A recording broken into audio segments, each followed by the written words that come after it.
is pleased to bring you our feature presentation. Have to return some videotapes. Have to return some videotapes. Have to return some videotapes. Have to return some videotapes. Have to return some videotapes. Videotapes.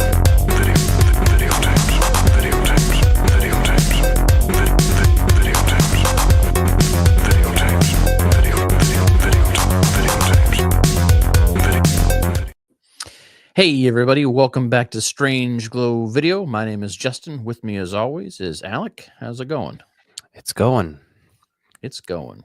Yeah, it's a Where case of the Mondays. there's no telling where it's going, which direction we are going. That is a brilliant fucking song. That's probably my favorite song that whole Is movie. it raining? Is it snowing? Is a hurricane a blowing? That terrified a lot of people, but I always enjoyed Not that a speck scene. of light is showing, so the danger must be growing. And the rowers keep on rowing, and they're certainly not showing any signs that they are slowing. I used to have like Good it word stuff. for word memorized. Got the ending Yeah. there though. That tracks. That seems like something you'd do. Yeah. Got most of it. I'd give that a B, Yeah. maybe a B plus. It's pretty solid. I mean, pretty close. Yeah, pretty close, pretty good. So tonight we're catching up on a few movies that we did not get to earlier on. So you saw Longlegs in theaters, did you not? I saw both of these in theaters, sir. Yes, I did see Longlegs in theaters. Okay. Well, I did not. I missed those, so I had to wait for them to hit streaming before I could watch. So we're going to talk about Nosferatu and Longlegs. So, I mean, we're going to do two movies for one. We haven't done this in a while. It's probably not going to go excessively long or anything, just because I don't think there's an excessive amount to talk about Nosferatu, in my opinion, just as we look at this. Interesting. I think there's some interesting things. I didn't rewatch Nosferatu. I also didn't rewatch Longlegs, but I've seen Longlegs twice. Once in theaters, and I bought the Blu-ray. And Okay. Nosferatu, I plan on getting the Blu-ray at least. I might get the 4K depending on the price, but just because it is a visually interesting movie. But I think Blu-ray is honestly good enough for most things. So, especially if it's done from a 4K scan, and if it's a new movie like that, I'm sure it is. So, yeah, I mean, the Blu-ray quality's pretty great these days. I would just say 4K if you can find it readily available, and it's not too much more, Yeah.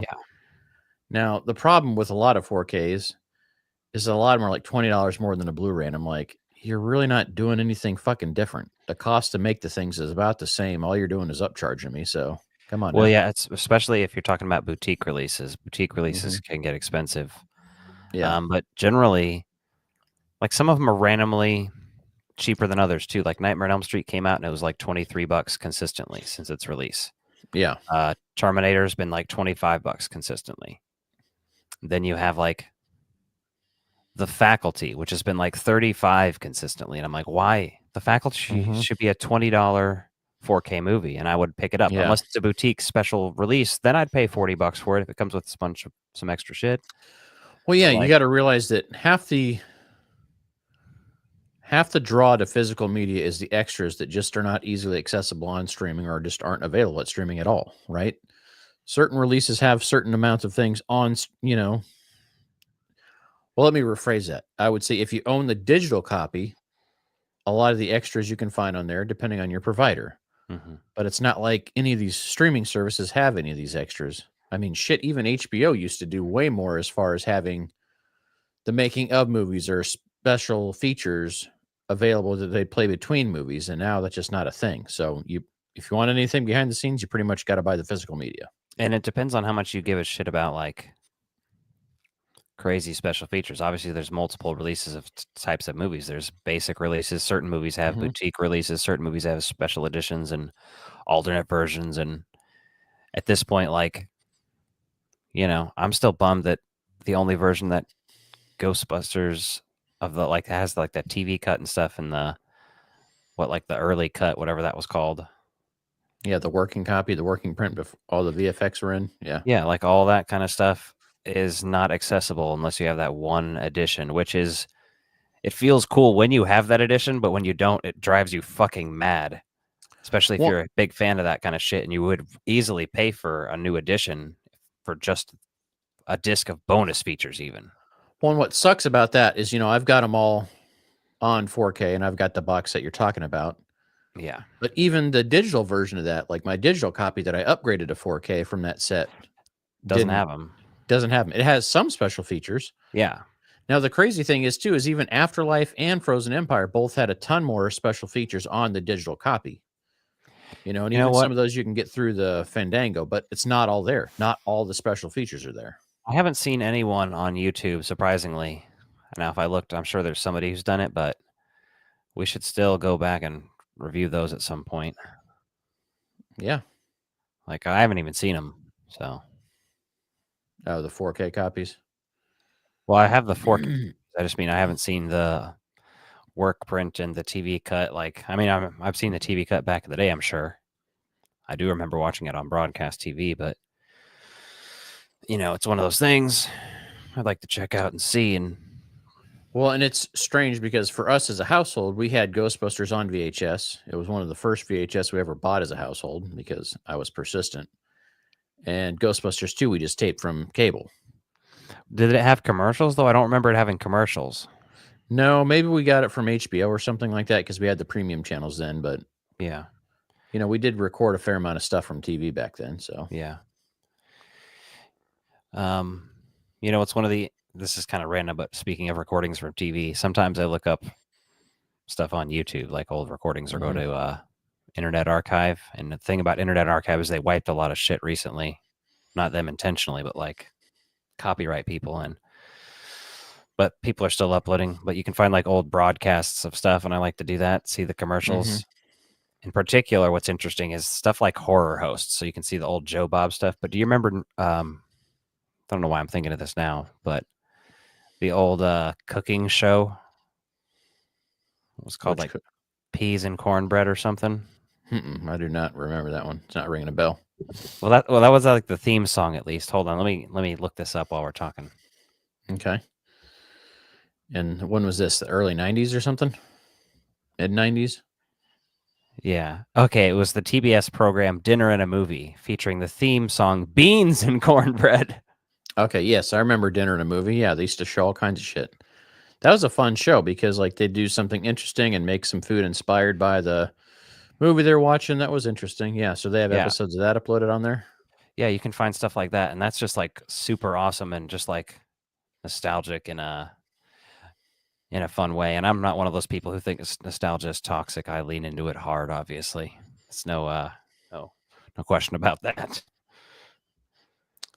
Yeah, I mean, obviously some people take advantage of nostalgia, but I mean, it's all just personal preference, really, is what that comes down to, right? Are you good with it or are you bad with it? So I'm the same way. I enjoy a fair amount of nostalgia. Obviously, I collect a shitload of Ghostbuster stuff, some Alf, some other things. Back to the Future. They showed good movies too.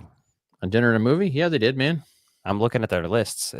There's different lists: Breakfast Club, Fast Times, Weird Science, Blues Brothers, Animal House, Police Academy, Lost Boys, Heathers.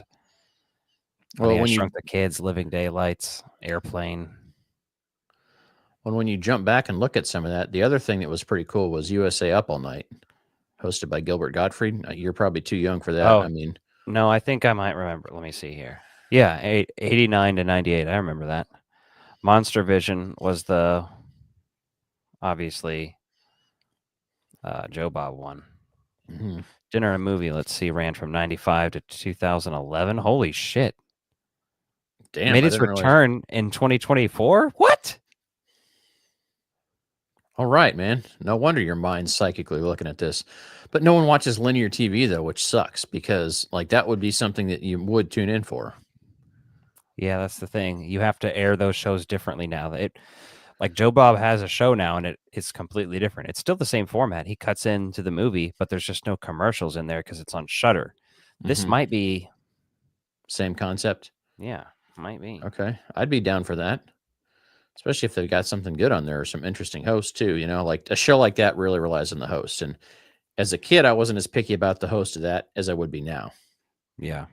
Now I just feel like there's enough competition out there. If you got somebody that was just goofy or kind of famous that wasn't all that entertaining, I may lose interest, but I'd at least check it out. Yeah. Oh man, very cool. Yeah, USA Up All Night was badass, man. I used to remember watching all kinds of stuff in there. Yeah, I was looking at that I'm looking at Monster Vision on Wikipedia right now, and Elvira's movie Macabre as well, which Yeah, a little bit different, but I wasn't there for that airing of that, so yeah. TCM Underground, Turner Classic Movie Underground. Interesting. Launched in 2006. Okay. I don't really remember that. So, anyway, what do you want to talk about first? Longlegs, since it came out first. Yeah, probably. I think we'll talk about that one a little bit longer than Nosferatu. Nosferatu? Nosferatu. Nosferatu. I want you to bounce on it. Yeah, I want you to slowly crawl up to me on all fours. I want you to take out my pale, shriveled member, which has also a matching mustache, and throat it and gargle it until I die.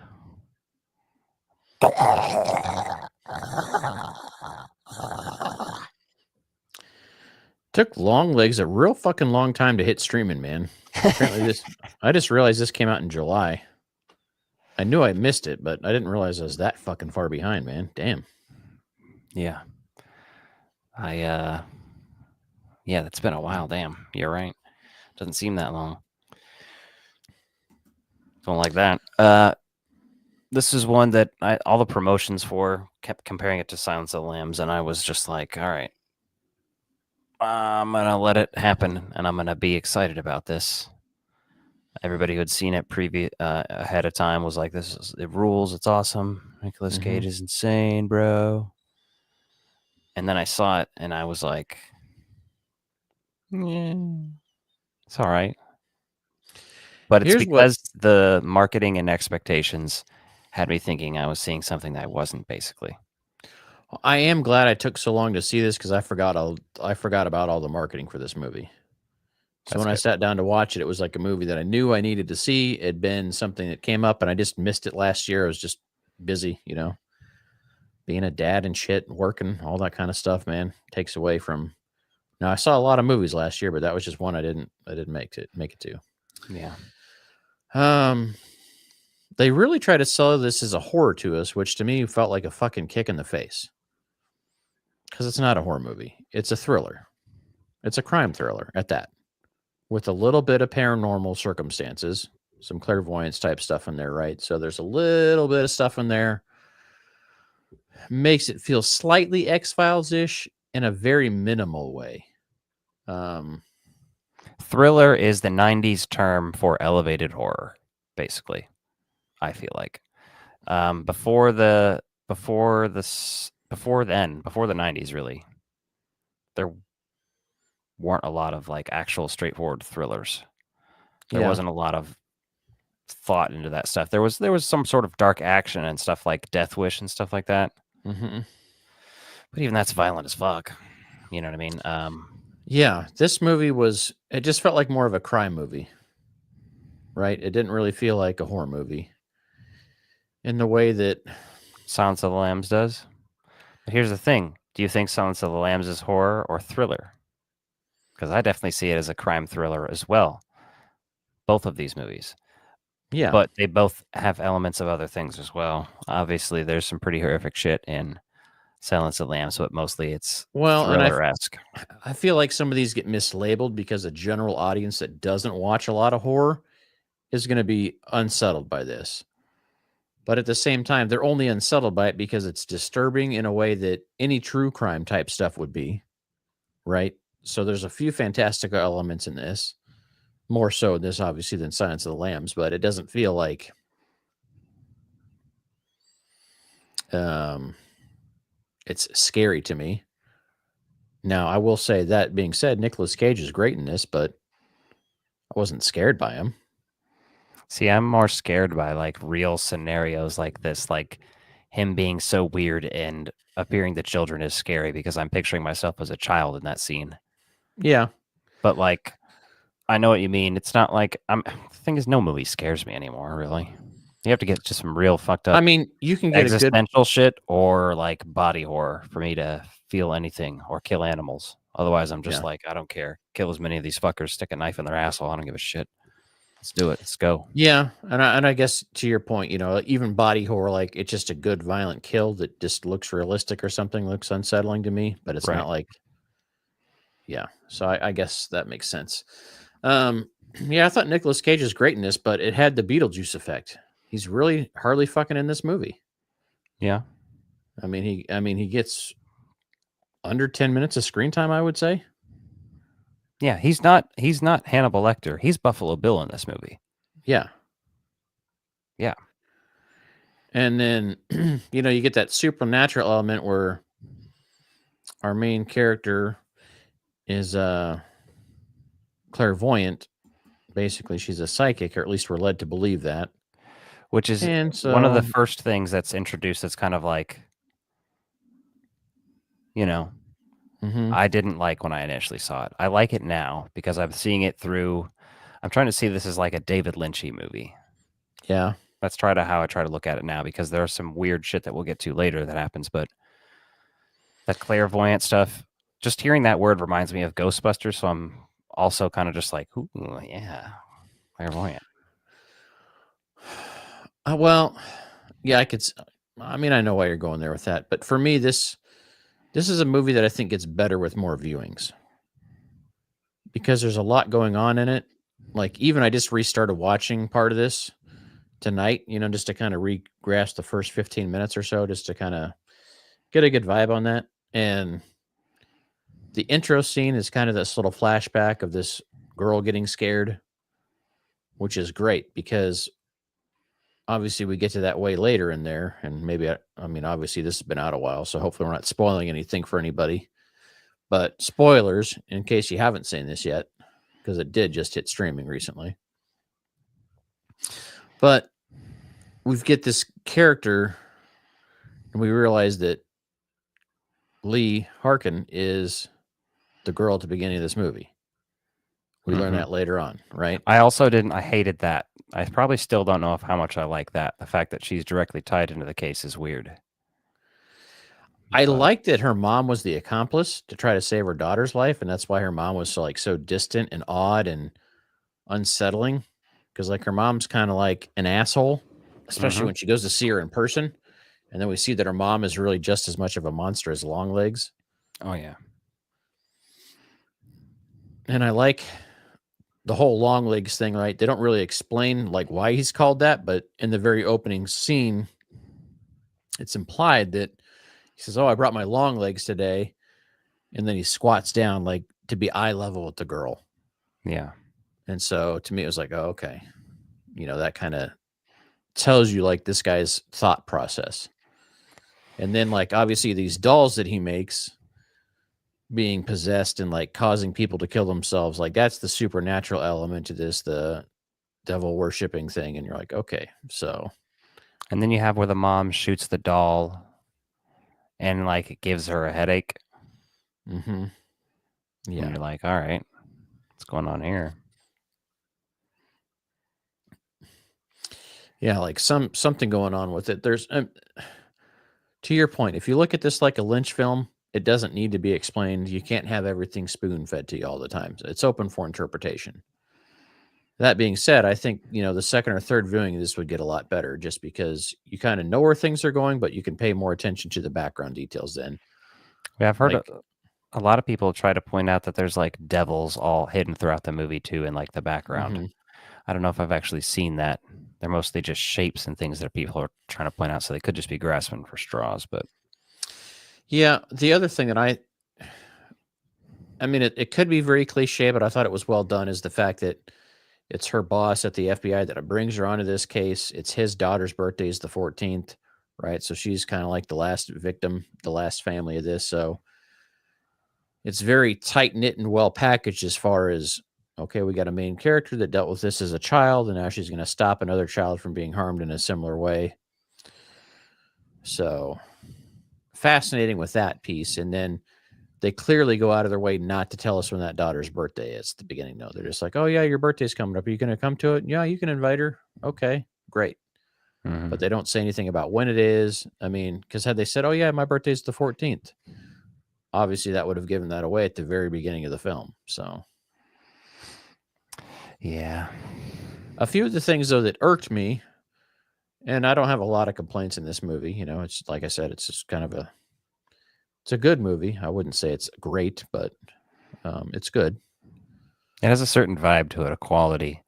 Yeah. Um, It feels like a 90s movie in many ways. Well, yeah, the way it's shot, Mhm. the locations, the design, everything like that. The color You- palette, the mood, it feels like the Pacific Northwest in the 90s. That's what I'm saying. It feels like Twin Peaks, X-Files, Mm-hmm. and Yeah. Silence of the Lambs. Yeah, you see the influence there, and that's a good thing, I'd say, in this the case for this movie. Yeah. But a couple of the things that bothered me were, you know, they go out of their way to explain the 14th and all this other stuff, and like, I'm not into any religion, let alone Satanism, as much as I would like to do that to annoy people. Mhm. I just don't give a shit. So the fact that they're like, oh, the 14th, well, what's the significance of the 14th? Right? Like, they don't really explain the Satanism of this too much. And I felt like if you're going to go paranormal to some degree, it would have been cool to see like Longlegs doing some shit, like working with the devil some way, somehow. Like, you don't have to show the devil necessarily, but like to see him like being influenced, I think would have helped make it a little more interesting. You know, just a couple more minutes of Nick Cage as that character. Because we have a lot of motivation, but we have no ideas on his motivations. And he's interesting, but not in the way that Buffalo Bill is. Like, Buffalo Bill's terrifying. You know, puts the lotion on the skin, like he's got this person trapped. He's fucking taunting it. Like, Yeah. right, that's really kind of fucked up in that way. And this, He's creepy, but he's also funny. That's the thing. yeah. Like when he's screaming "mommy" and "daddy" in the car, it is Mhm. creepy, but it's also funny, and I like that. But like also, It just doesn't really get you to understand like why he's doing what he's doing. And that doesn't necessarily matter, but his screen time's so limited, you're just like, why are we scared of this guy? yeah, And the only reason you're scared of this guy is because these families are dying. But he's not actually the one killing him. He's making these creepy dolls and putting them in the room that then, you know, torture the family and psychologically somehow get them to, you know, go through and take everybody out. And then he leaves the Yeah. little notes behind. my mind thinks of like another really good crime thriller. I don't know. Have you seen No Country for Old Men? Mm-hmm. That's a fucking classic. Like, I know people already know it's good, but I feel like it's kind of like forgotten about by now. But that's really solid and weird and interesting. And I'm just thinking about how intimidating Javier Bardem is in that movie. Mm-hmm. Well, Well, used some like intimidation, weird, creepy, like more creepy scenes. Like there was one or two scenes with him being a creep, and then the rest were just kind of like him by himself, him getting arrested, him at the police station.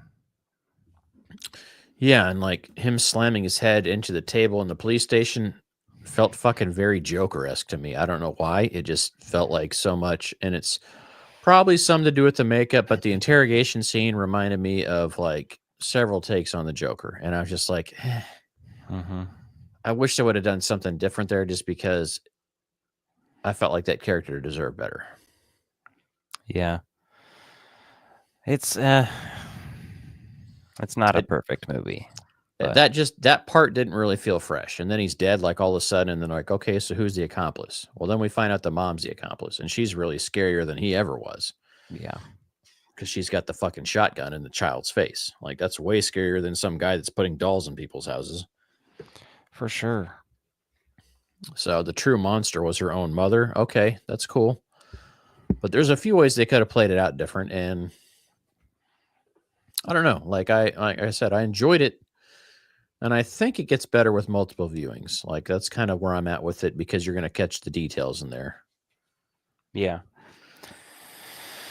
Yeah, my opinion went up on the second watch. I was planning on watching it again for this review, but I didn't get around to it. I watched it, I don't know, a few months ago when I bought the DVD, but Yeah. No, I mean, I definitely think it's worth having in a collection. It's a good film. Teetering on greatness, but when we think Oz Perkins directed this and he also directed The Monkey, I'm going to hands down choose The Monkey over this. oh yeah. Just because The Monkey was really something that felt fucking fresh and unique and bizarre in a way that this really had fucking hope to go there, but some of the areas just weren't You can tell some of the sophistication memorable. and artsiness of this is in The Monkey, but just enough that like I feel like most of the horror community are going to be pretentious about it, and well, not most. There's a certain crowd who's going to just stick to Longlegs because it's more serious and artsy and pretentious. Not in Yeah. when I say it's pretentious, I'm not saying that in a bad way, but you know what I mean. As far as a casual rewatchability, I think The Monkey's a movie you can throw on a lot more regularly. The Monkey Just is a movie like back, 20 years, 25 years ago, people would be like dying to rent because like, oh, you didn't see this one in theaters, man? Well, you got to see yeah. these fucking kills in this movie. And everybody'd have a fun time laughing and watching this movie. With Longlegs, it wouldn't be like that. I mean, you No, if might it have a few of those scenes if there's enough people to make fun of Nicolas Cage being goofy, but yeah. Well, and even like the serial killer at the beginning of Long Legs, right, where we learn that Lee has her ability. Like, we see the other guy get killed and then she goes in after him upstairs. We never learn anything about that killer.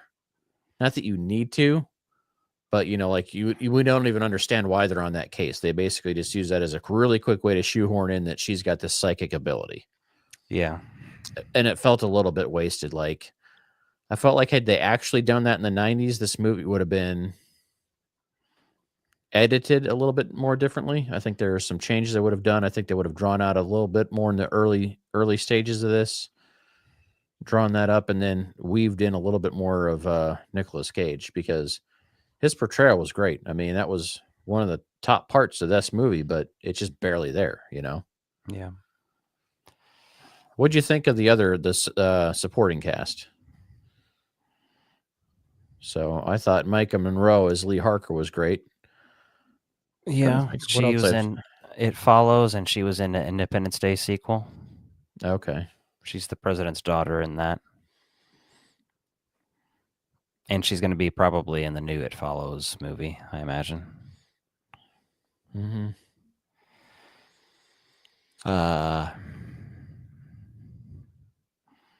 Who else is in this? I'm literally drawing a blank on anybody else that's been in it.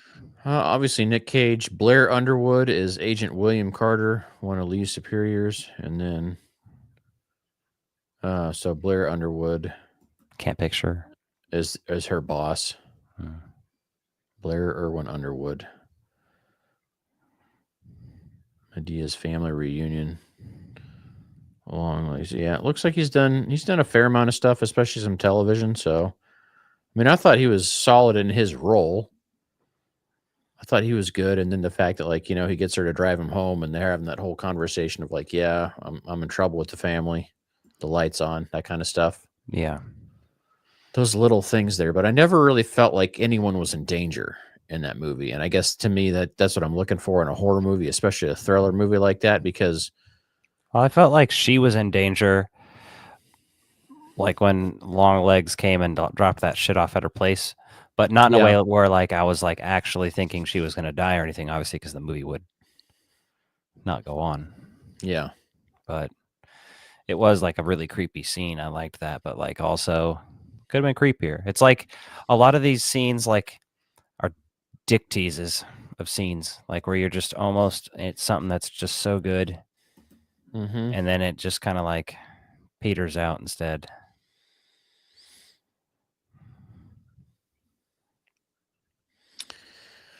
Yeah. Yeah. The doll piece in this was very interesting too, which like that never really. It feels like this would have. And I don't want to use this as a cop out because it just seems like this would have been a good series because you could have explained the dolls a little bit more. You could have had a little bit more time for Longlegs to be in there. And I didn't even mean like an 8-episode series, like a mini series of like 4 episodes, right? Just something to get you a little bit more screen time to break some of these things down because we also have that survivor that doesn't get killed by him. So we're dealing with all these different elements. And, a lot of them just don't ever get the chance to really have a lot happen with them. So it's hard to give a fuck. Yeah. I don't remember what I rated this movie when I initially saw it. I give it a 7.5 out of 10. I liked it, but it's not perfect. There's some things I definitely would have done different. But, I'm not a director, so maybe a 7. I don't know. 6.5, somewhere in there. I'd definitely say it's got a passing grade. There's obviously some room for improvement, but Yeah. rewatchability's there. I just don't think it's one of those that you rewatch all the time. It's like definitely you got to be in a certain mood for something like this. Yeah. It's like, that's why I'm saying it doesn't compare to Silence of the Lambs in reality because I can be in the mood to watch Silence of the Lambs all the fucking time because it's so good. I just stop myself from watching it all the time just so I don't get sick of that shit. Well, the other piece to Silence of the Lambs is the music is so good in that. And it's not that the music's bad in this by any means, right? There's some very interesting score stuff in the movie that I liked. But Goodbye Horses and fucking Silence of the Lambs, come on now. Well, Goodbye Horses is one of my absolute favorite songs of all time. Play that shit at my funeral. But the other song that plays, the American Girl song, used to always come on when I worked at this bar. And one time I said to one of the managers, this makes me want to kidnap someone, put them in a well in my basement. They did not understand the joke. Yeah, they didn't know. They're just like, no. I was like, could you help me move this couch? Yeah, just get in there. Could you help me move this couch? Oh, is she a great big fat girl? Good stuff. Good stuff indeed. Yeah, so that's that. Let's hit up Nosferatu. Nosferatu. I'm telling you, man, Nosferatu went in with, I don't know if I didn't have high expectations for it, but the way everyone was talking about this, I was like, oh, this is going to be really interesting. Okay. Here's the thing. It's a monster fucker tale. It's a romantic horror. Mm-hmm. But here's the thing. It's very one of those like extremely sexual horror movies. Like, not that there's a lot of nudity or fucking in particular, but even just the dialogue and like everything they're hinting at the whole fucking movie. It's the implication, right? Yeah, exactly. So, and I mean, we'll get to some of the specifics, but for me, I knew it was going to be the visuals and the music and some of the horror stuff in particular, like gothic horror that we haven't had in a while. That's like this, like that Robert Eggers sometimes gives us. I don't know how many of his other movies you've seen. Let me take a quick peek at his stuff and see. He did The Witch. Oh, okay. Yeah, I've seen that. I enjoyed that. Did The Lighthouse. Yeah, The Northman. Okay. Yeah, so he's got some reputable stuff. I didn't see The Northman, but I've seen The Lighthouse, and I liked that. I have that. Yeah. And The Witch, I need to watch again to form a full opinion on because I don't recall being too crazy about it.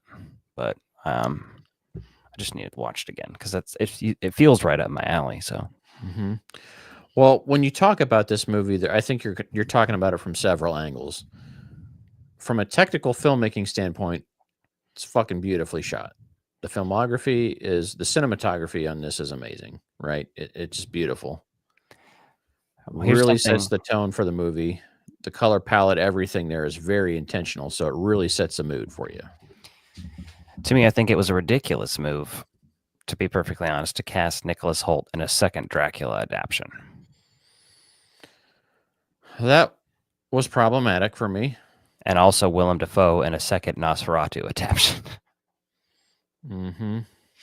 Not the same characters, mind you, but I was like, Although Willem Dafoe's fine in this, and so is Nicholas Hoult. Great performances. But yeah. Here's the thing. Aaron Taylor Johnson, great performance as well. One of the better performances. But this came out the same month as Craven, like this is one of those things like, holy shit, ends of the spectrum, man. That was mind blowing when I watched that because, that movie had so much shit talked on it. And then, you see somebody here that is like that Aaron Taylor Johnson, right? And you look at his filmography, some of this shit, he just does bad movies on purpose, knowing he's getting fucking paid. Mm-hmm. Like, there's just no way around it because no one else would fucking agree to that. And then he does a movie like this, and you're like, God damn, like, this is the reason why you're getting those other roles is because you do have fucking chops. And he's in some strictly fun movies like the Avengers one, Godzilla, the Kick-Ass movies. Those are good roles. They're fine. Like, they're nothing like, oh my God, Oscar worthy, but it's fun. And then this is like, oh, this is a good performance. To me, it's like, oh, he's got chops. Mm-hmm. I wasn't going to see his chops in Craven, but. Yeah. Well, then we got Lily Rose Depp as Ellen Hutter, right? And so. Overrated. She was fine. I didn't love her or hate her. Yeah, it was just like, okay. But overrated. Well, we all know why, so it's not like. Yeah. I mean, some people get where they got because they have family. No, that's fine. I mean, I guess that's not exactly fine, but if anything, I'm just jealous that my dad wasn't successful in something cool. Or my mom. Fuckers. Can't you be creative at all, you fucking bums? Yeah. Anyway. And so when I went in to watch this, right, the general public, and I feel like there's a better education about this now, but I still feel like the average person probably had no fucking idea. Okay, so Nosferatu was a blatant ripoff of Dracula, right? It's literally still the story of Dracula. They just changed it to Germany. Yeah, all they did was change the names and characters, and they still fucking eventually got sued over it. But, that basically like, okay, we want to do the story, but we couldn't get the rights from Bram Stoker. That's why it took fucking Dracula so long to get made after the original Nosferatu. Yeah. And to your point, a lot of this is a love story. But like a weird love story too, like a weird, bizarre, like some of these monster fucker stories are. So, yes, and it's fucked up because,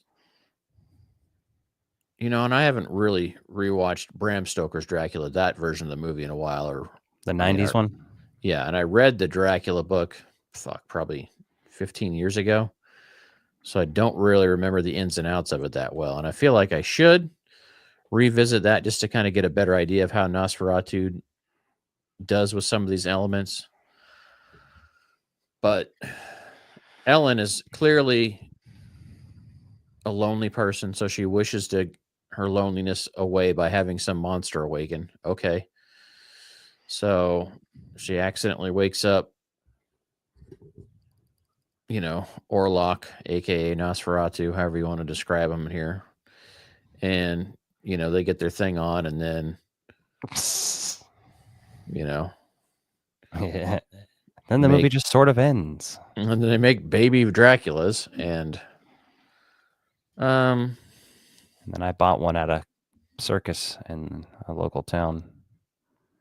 Mm-hmm. Well, then this obviously cuts out some stuff too. I mean, because they're trying to loosely remake, obviously, the original Nosferatu, trying to keep some of that bizarreness to it that's a little different from the actual source material. So there's no boat scene, right? When Count Orlok's coming overseas, there's nothing there. But we're in a spot where we've seen a lot of Dracula stuff here in the last few years. And The Last Voyage of the Demeter was another Dracula movie. And I really enjoyed that one. It wasn't. I didn't even see that one. It wasn't perfect, but it was fun because it was a part of that story that we'd never seen before. Really filled the gap, and then Dracula in a small, closed environment like that's pretty terrifying, in concept. So I like that one. And then obviously the Nicolas Cage Renfield movie was entertaining enough. I wouldn't say it was game changing, but it was kind of in that comedy realm of like fucking over the top ridiculousness. So Let's go right now. Top 5 Dracula portrayals top 5 Dracula portrayals. off the top of your head. Dracula Dead and Loving It. I was going to say that. Leslie Nelson. Mm-hmm. What's his name from Monster Squad? I fucking love the Monster Squad. That's one of my favorite fucking movies. Oh, that's a solid one. That's a great. I forget what his name is. I'm an asshole right now, but that's probably my number one personally. You know, not speaking from like a fine filmmaking background, just from what I fucking personally enjoy the most. Obviously, Christopher Lee and Bela Lugosi are mention worthy for sure. Well, yeah, how would you not? I mean, we covered the original Dracula a long time ago, back when we still went by the Frog Bros. And that's still a really good fucking film, right? Yeah. So, I don't know who played Dracula in the Scooby-Doo, some of those movies, but okay. maybe that person. Like the one in Scooby-Doo and the Reluctant Werewolf in particular. Shaggy! Yeah. Yeah, see, I don't have 5 portrayals off the top of my head because it just doesn't feel like there's been a lot of serious portrayals of Dracula with like a well-known individual. Well, you can. There's also Gary Oldman. There's, obviously, Willem Dafoe in the Nosferatu. What is that called? Vampire or something? Oh, the making of the Nosferatu. Yeah, that one where he plays an actual vampire, though, that they're used in the making of it, which is weird. Yeah. But and then whoever played Max Schreck, I guess, the guy who played Nosferatu originally, Orlok originally, I should say. Yeah. Bill Skarsgård. Who else? Wasn't there some Dracula TV shows or something? I don't know. Yeah. Hey, so while you mentioned Bill Skarsgård, let's chat about him for a second. I feel like he is very similar to Aaron Taylor Johnson, where he does some really fucking good roles, and he does some roles where you're just like, what the fuck are you thinking? What are you doing? Does no one pull you aside and have a conversation with you? He played the Joker. I mean, The Crow earlier this year. Yeah, a fucking movie that should not have been made, but whatever. And it's not because I think the original is so pure. It's just like, if you're going to do it, do a fucking series. Try and make it good. Yeah, do a TV series that's good. Do something. Do an 8-part. Do a fucking anime series. I would love to see an anime of that.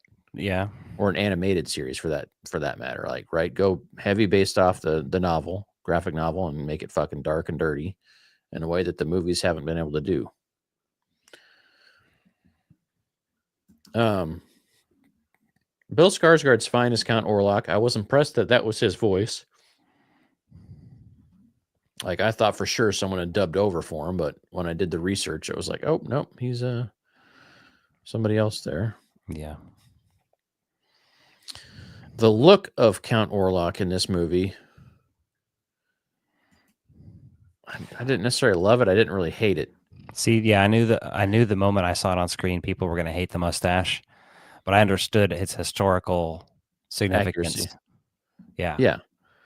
Yeah. Historical accuracy there does not bother me at all. I'm not bothered by that. It's just the fact that is Dracula feeds traditionally what we've been told, right? And it's all vampire lore and some of these other things, but made you to be more youthful, right? So through all of this, he's still grotesque the entire time in this, right? Which this is different. He's doing some things on its own. Nosferatu is even more grotesque, I would think. It's scary though. The original. This one, if anything, I thought was underdone in terms of grotesqueness, but he was also like weak and just like shriveled up and dying like the whole fucking time. Like he wasn't very badass or anything. He was like creepy as fuck though, I guess. So that was the thing about it. Like, it was a creepy character, but not a scary character, which again, Dracula's had both of those over the years, right? Sometimes Dracula's a very romantic style tale, Yeah. right? It can be very much in that romance of how that works out, and then sometimes it's just like, yeah, we're gonna have a gory monster movie. Okay. And this kind of lands somewhere more towards the erotic side of things, Yeah. right? It's like softcore porn to some degree. In his ass with the vampire Yeah. instead of interview. Yeah. PG-13 vampire horror, right? And so it was decent. And I watched the extended cut, which, since it was on Peacock streaming, I was like, all right, I'll check it out there. I need to go and watch the regular version just to see if there's anything really noteworthy in there, because the extended version from a first viewing didn't really seem like it gave anything fucking extra to the story that was worthwhile. Oh, I didn't even, yeah. If anything, it probably fucked up the edit, because it's like, oh, we can make it 5 minutes longer. And you're like, there's a reason you do a lot of those editing choices for a theatrical release. So unless you really are fighting with the studio over that, it's hard to say. All right. What's your most memorable scene from the movie?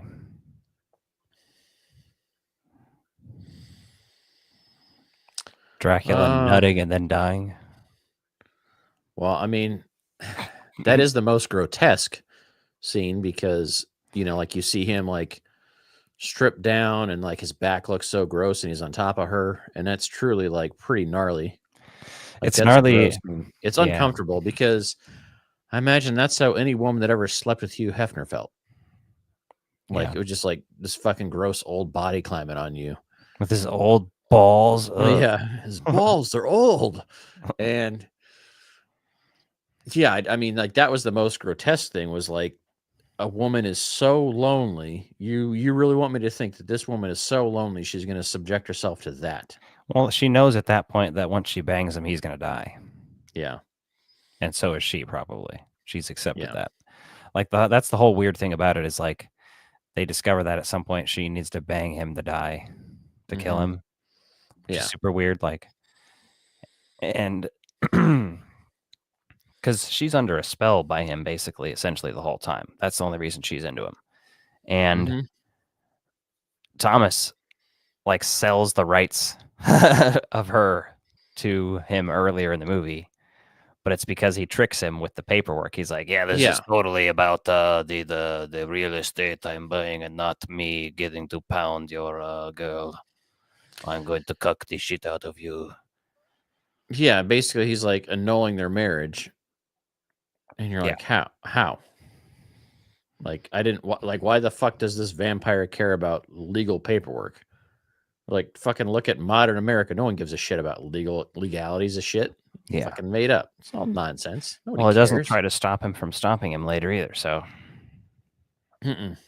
but my most memorable scene is the scene where Thomas and her bang, and she's like fantasizing. You could never bang me as hard as Dracula, basically. Dracula's wiener's way better, dude. And I've never even had it. I just know. And then he's like, oh, yeah? And I just thought it was a hilarious and out-of-pocket scene. Yeah, that was interesting. Hang on a second. Let me go over here and see what I was looking at. So when Aaron Taylor Johnson's character, Frederick Harding, when he fucking sees his dead wife and like he's fucking pulled her out of the grave and he's desecrating her, I was like, that's pretty fucking morbid. Because they're in the tomb there, and he goes and fucking pulls her out or whatever, and you're just like, okay, this dude's lost it. To me, that was the most unsettling thing, because like, how fucking distraught do you have to be to go to that level of shit? You know what I mean? Like, to me, that scene was very memorable and twisted. Yeah. Willem Dafoe's good in this, but he's not great. I feel like Willem Dafoe's had way better roles in this one. I felt like he was just comfortable here. It didn't feel like anything new territory, new ground for him. And it was fine. I had a good time with it, but when he fucking tricks Thomas into going on this wild goose chase, and then they kill their basic version of what is that supposed to be, their version of Renfield? Is that how that kind of plays out for that guy? Which guy? Oh, the guy that winds up being in the coffin. I forget his name. The Doctor, is that who that is?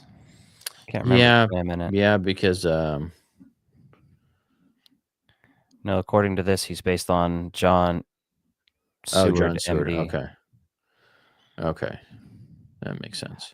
Simon McBurney is based on Renfield, it says. Now, some things that I felt like that were pretty cool is like when Thomas gets to the village there and like everyone's shunned at him and like is basically telling him to fuck off because they know what's going on over there. Yeah. Like I thought that was pretty cool. And then he's like, "Well, I'll pay double to stay here." And they're like, "All right, dumbass, we'll take your money." Yeah. So I don't know, but for me, like it was good, but it wasn't like something I felt like I have to go back and watch a ton. And if I were to give this a rating, I would say 6.5 out of 10. Just because, like, visually, it's great, right? All that stuff in there, but the story, if you're going to tell this story again, you've got to fucking make it worthwhile. And I feel like that's harder to do. I feel like this movie is. I went into this movie expecting mostly visuals and like substance that way. Like plot and story, I wasn't as concerned about. I was just thinking it was going to be very beautiful and interesting and horrifying and mesmerizing in that way. And I kind of got that. I didn't love it, but I liked it. I still haven't bought it, if that tells you anything. I haven't watched it again, but Yeah, I probably will, and I will watch it eventually again. I'm curious though. This has me thinking because like we're kind of Universal obviously has a pretty big interest in the monsters right now, with the theme park that they're working on for all that. They've really been ramping that up. We got a new Wolfman movie, Invisible Man. So the dark universe itself is squashed in the dead, and that's fine, right? You don't need to fucking make everything a multiverse, right? And hell, you can even retcon it from other movies, right? You look at the classic Universal movies where shit happened in those movies, and they'd be like, "Oh, well, this is still the Wolfman here." Well, I was about to say the original. I disagree with the premise that not everything has to be Marvel because these movies did it before Marvel. Yeah, with all of the, Dracula meets the Wolfman and that type shit. Yeah, but so they did that. I'm not opposed to them actually doing that. But they didn't. I just don't think they need to make it neatly woven together. Just do it like they used to. Like the Wolfman died off in a Wolfman, yet they brought him back and they didn't explain it. Nobody fucking cares. It was the Wolfman. He did great. Perfect. I don't need an explanation of all that for all these movies. Like just have it get fucking weird again. I wouldn't mind an explanation about why the Wolfman came back or why it's a different Wolfman or something like that. That wouldn't bother me. But as long as the movies were good, I'd be down. Because that's the thing is they did that Mummy with Tom Cruise, and it was like, okay, this is teetering even further away from what the original Mummy was than the Brendan Fraser one, which I love, but is more of an Indiana Jones than a horror movie. It's an action horror movie. Yeah. And I love that movie to death. The first one is great. The second one's decent, pretty good. That's all there is to me. But yeah, I don't know. They have that bride. Like, there's always going to be new versions of these coming out. Yeah, new different weird adaptions, and I don't know. Some of them are going to be shit. Well, when you look at Invisible Man, like that was a modern premise with technology. Okay, so you take away the element of supernatural there, which works in the instance of that movie. But then when you take that element away from the Wolfman, and the Wolfman is a disease in the modern Wolfman, it's less interesting. But I mean, I think the Bride movie looks interesting. And I feel like if you're going to do something that has some crossover, like that's where you start with, is that movie.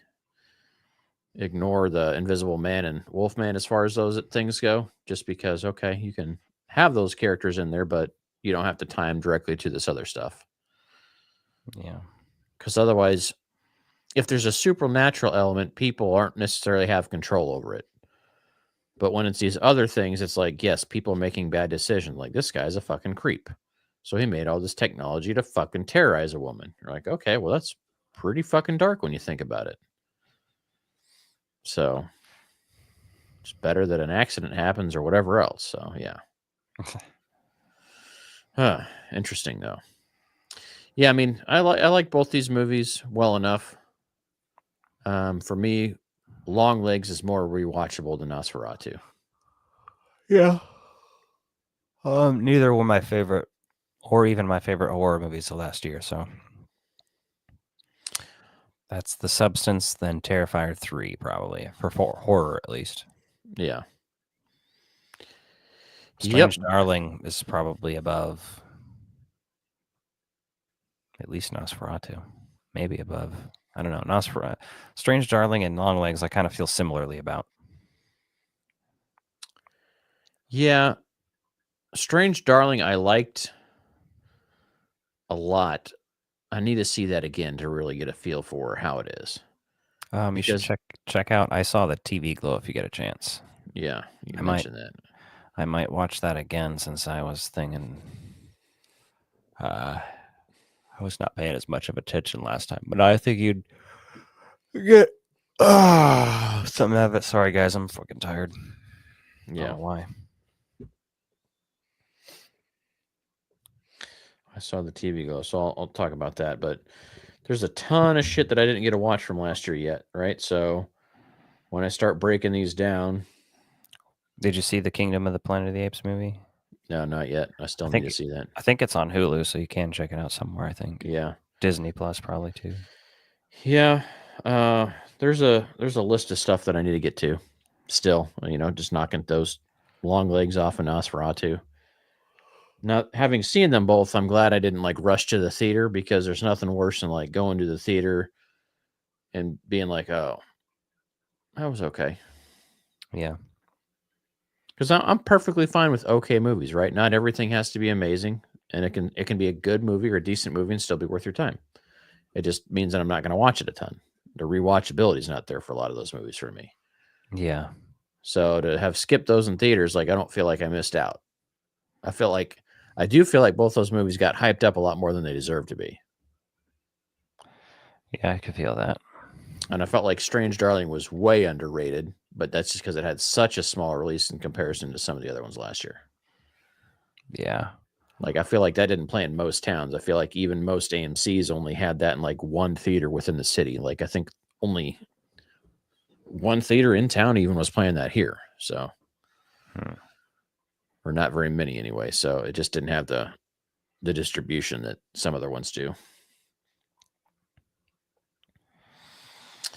But I was very pleased to see that The Substance was getting some recognition on some very big levels. Yeah, I was bummed that Demi didn't win the Oscar for her, but they won. The Substance won an Oscar for best hair and makeup. Yeah, I mean, for a body horror film, winning that's great, because there's a lot of people be like, oh, no, that shows you that practical effects are still fucking very pertinent.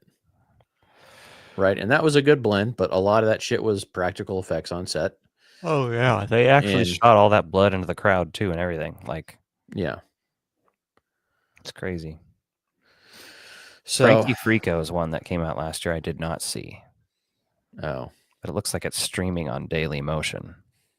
And I mean, I hate to say, hey, but it's not streaming anywhere else. That one looks... Was that the Psycho Gorman director that did that? Yeah. Okay. Looks super weird. Yeah, there's some interesting things out there. Oh, what was that one with Nick Frost that came out? Let me look this up real quick, because I would like to cover it if we can find it anywhere. Crazy House. It's a Dutch action horror comedy film. Okay.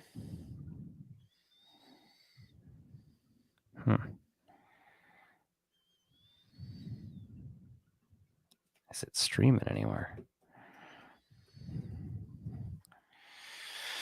Well, you can rent it for $3.99. And it's also on Daily Motion, huh? There you go. That's the one that looks like it's like a Full House type sitcom, and then all of a sudden it gets really gory. Now that would be fun. Yeah, but it Like- stars one of the guys from Shaun of the Dead and stuff. I mean, because even some of the scenes from what was that last Jordan Peele movie that he did, the Alien movie, where the Nope, which I love.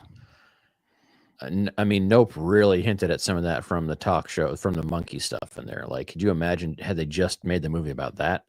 Yeah. Fucking fascinating. That Well, was it's still based on a great. true story, like sort of adjusted and whatnot, but like a real incident, which is crazy. Yeah. Yeah, so I mean, to take a sitcom like that, an 80s sitcom, and have it just turn drastically violent, like I'm surprised no one's done that, like as a Alf or E.T. inspired type movie, like where it starts off with this really innocent thing and like they have this friendship and then all of a sudden just fucking devours you. That'd be funny. I mean, make it like all slapstick, laughy, laughy, ha ha ha, and then get real dark. Like the trailer for this looked like real cheesy, like straight up like this a sitcom-y looking set. The music chimes when somebody walks in the door and everything, and there are jokes and there's a laugh track, and then there's like fucking chainsaws and blood squirting and everywhere. And like, I mean, I could be exaggerating with chainsaws. I just remember the trailer, but Yeah. looks interesting. Mm-hmm. Yeah, man, I didn't really watch any of the award shows. I kind of tuned in to just kind of see who got some awards, but I was interested because Conan was hosting, and he made some funny ass jokes. yeah, that was my main interest at all, was Conan hosting, because you know he's kind of mostly just doing his podcast and whatnot. So Yeah, he said he had that limited travel series he did, which I would like to see. I think that was on Max. Yeah, I watched some of it. It was pretty decent. Yeah, he made a joke about in just a moment, or like now's a portion of the show where Kendrick Lamar is going to come out and call Drake a pedophile. Mm-hmm. Yeah, saw that. Yeah, that was good. And then he had his Substance cold opening, which was funny. And apparently on social media, I saw this and shared it. But he did a video where he's like, "Cinema Stream, it's a new thing. So you can stream Movie theater movies." advertisement. Yeah. Fucking classic. Yeah, I saw you shared that earlier. That was great. Fun stuff. I just love Conan, so I was watching. And then I was hoping the only award I really gave a shit about was Demi.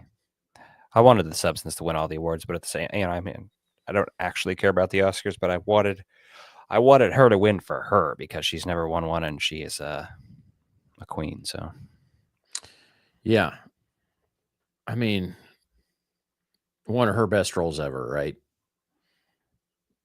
Fucking hands down. Like, she's so good in that. That role is perfect for her. I mean, that movie's unsettling. It's great. I mean, everyone, especially fucking on our age range where we're all starting to get older and like you're starting to grapple with some of that shit. yeah, You're like, oh, fuck. Okay. There's some relatability there to that I think makes that movie really even that much better. yeah, And then it drastically gets weirder and weirder as the movie goes on too, which doesn't hurt because like lots of times that could really throw people off, but it's like so much satire, but it's so uncomfortable to see in so many aspects of that. Yeah, that's really good. I'm going to rewatch that again. We're going to watch that tomorrow night, I think. Has she not seen it yet? Yeah, Liz hasn't seen it yet, so we're gonna watch that tomorrow night. Hopefully she'll enjoy that one. Mm-hmm. Here's an interesting fact: Margot Robbie, Jesus Christ, Margaret Qualley, wore fake boobies in that movie. Oh, really? Yeah. Interesting.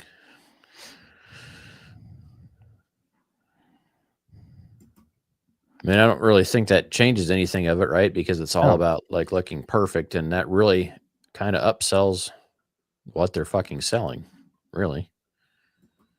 I mean, that's not all that uncommon, I guess, but I mean, I wouldn't have known if you hadn't said that. I mean, Well, yeah, it's a common thing. yeah. It's very interesting. Yeah.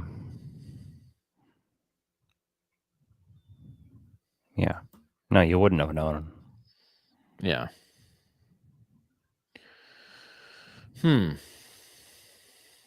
Well, it feels less invasive now, at least, right? Yeah, because that movie's it's satire and it's very gratuitous in ways that you're just like exploitation, like borderline. But knowing that, I guess that does make sense. And then, I mean, I'm assuming Demi Moore was herself. I mean, she seemed pretty natural from what I could tell in there, as far as it just being her. So, Yeah. not that it would matter if it wasn't, but I mean, I think that was one thing that she did was she was just graceful as being like who she was in that movie, right? Right. So, I mean, yeah, either way, I don't care. But like, yeah, it's just interesting. It makes you feel a little bit better about it being so gratuitous in the movie. Although if she wanted to do that, who gives a shit? But yeah. Yeah.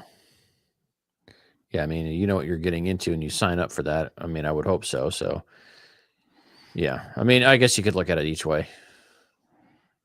Not fucking get your head twisted up about it, but I don't know. Well, that's Yeah, tonight's show, I guess. Yeah, that's pretty much it for today. Let us know what you thought of those two movies because to me, they're just okay. Like, not fucking earth shattering. If you want to know what was really fucking good, go watch our top 10 movies from last year. Yeah.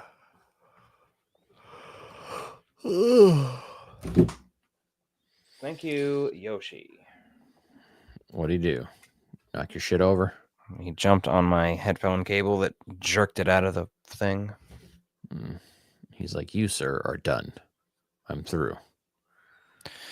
He wants dinner. It's about dinner time. They ate this late, so. Yeah. Well, you guys are all nocturnal over there. Fucking Dracula myself. Well, I mean, you got to do what you got to do. Black hair, pale complexion, stays up all night. Yeah, checks out. Looks good on paper.